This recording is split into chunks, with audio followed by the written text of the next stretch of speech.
Hi everybody, it's William. I decided, sort of on the spur of the moment, to go ahead and do another video today, even though I did one yesterday.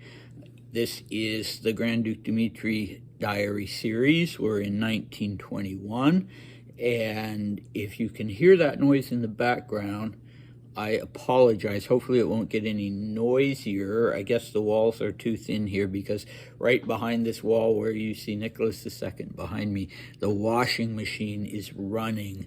Bad timing on my part.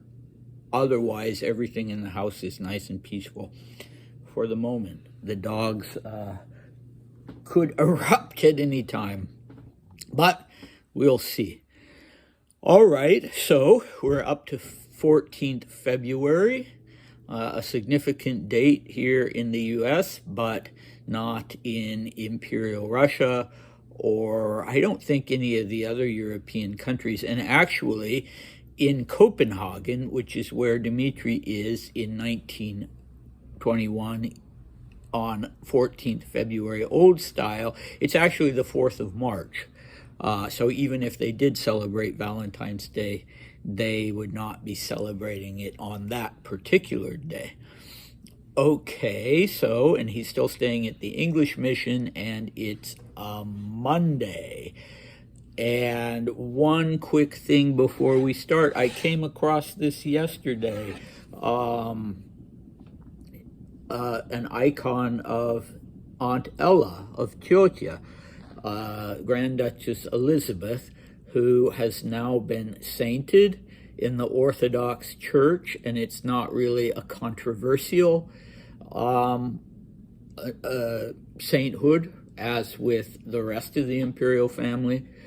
And yeah, here she is. Must have been interesting for Dmitri to be raised by a nun for part of his late childhood.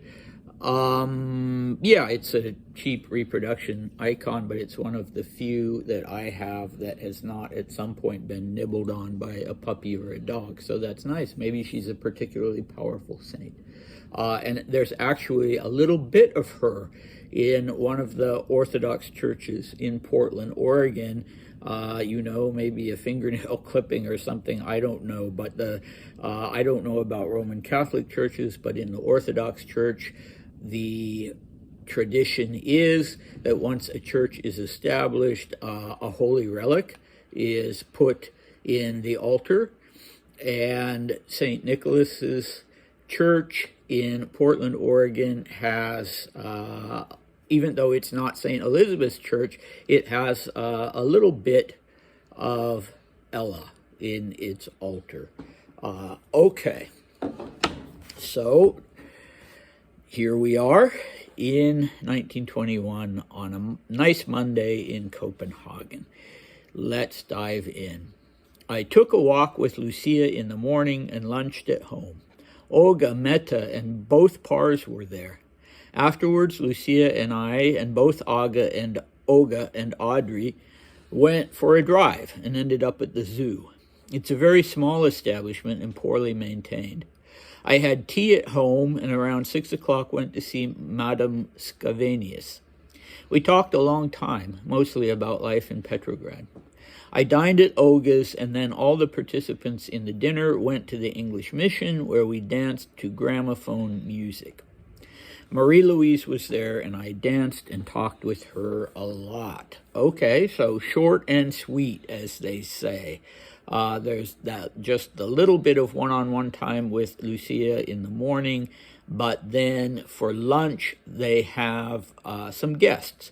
So at the English mission, so Olga and Meta and Audrey Parr and her husband, I can't remember his first name, not Raymond, maybe, no, okay, anyway, they were both there. So yeah, nice lunch.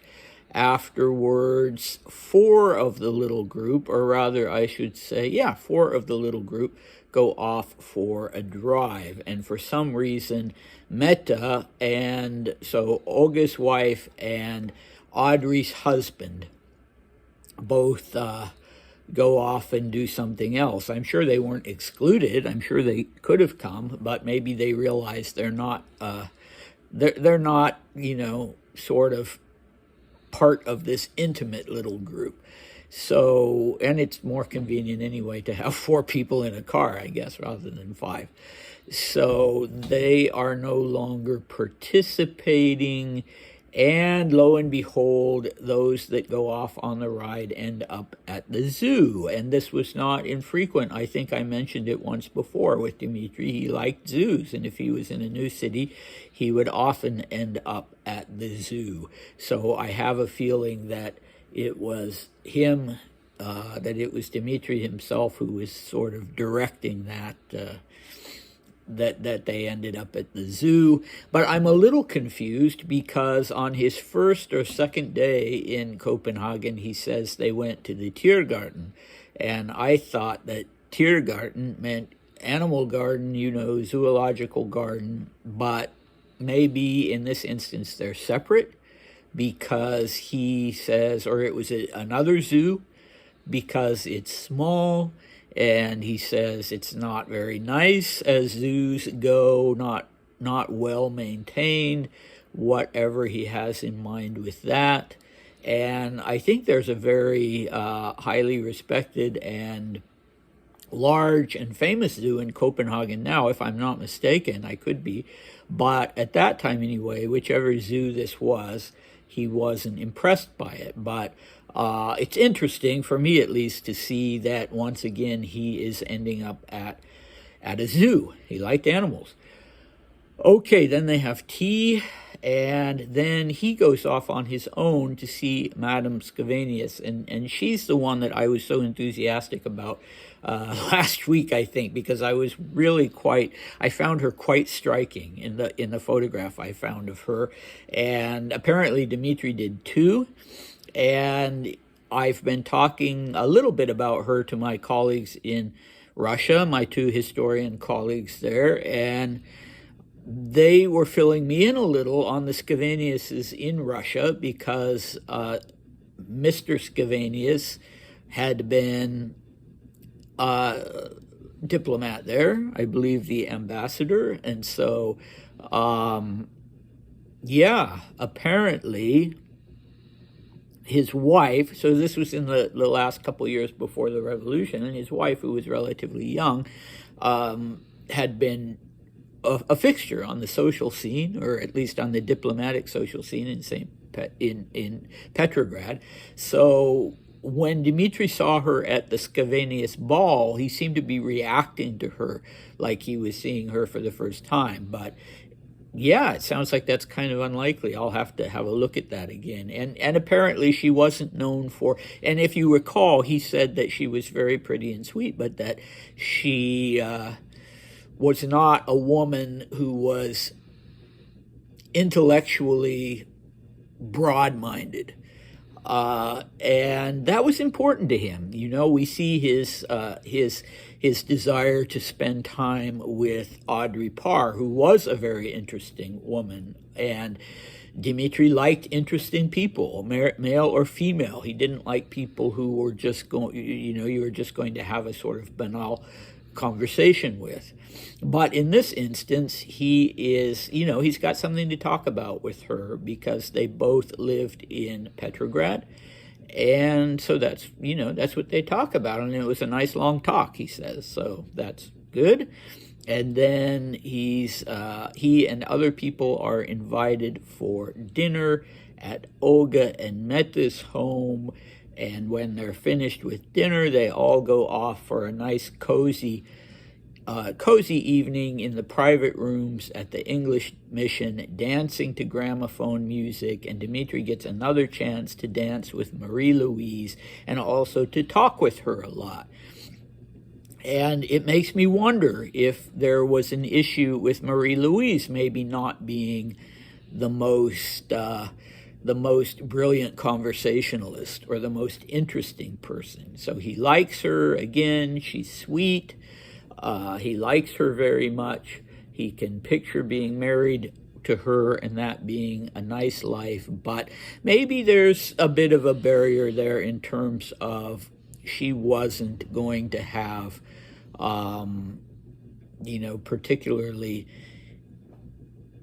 what should I say, not really intellectual, but the things that interested him, like politics and world events and things like that, maybe weren't of any interest to her. I don't know. He doesn't say that. Anyway, we will be starting now. This is the end of the short diary entries. We get into one of these very long ones that he writes every 2 weeks. And so we'll be jumping ahead to the 28th of February on the old calendar, of course. And then when we're finished with the long one, as you probably know by now, unless you're new to these, we'll be going back and filling in the days between the 15th and the 28th. And as of the 28th, he's still in Copenhagen, but I think his trip was about to end at that point. So he's looking back at it and giving us the overall idea. And this will be a very, very crucial diary entry, because this one is really going to start to bridge the gap between what happened that led him from this mode of, boy, wouldn't it be nice to just get married and settle down, and with the thought that at some point I'll probably become the ruler of Russia, so I need to be careful about who I marry. So what is the bridge between that and all of a sudden this intense relationship with Chanel? Because in the past, with his girlfriends, lady friends, whatever you want to call them, mistresses, not even really mistresses, because they hadn't been that serious. They hadn't been to the exclusion of other women or anything like that. But this one is going to be that. This one is going to be a very intense relationship. And for Dmitri, it's going to mean cutting himself off from what he was thinking about in February, in Copenhagen and in Paris. And so what causes that big change? Well, we'll find out in this long diary entry, so I hope you'll come back for that, and I'll see you next time. Bye.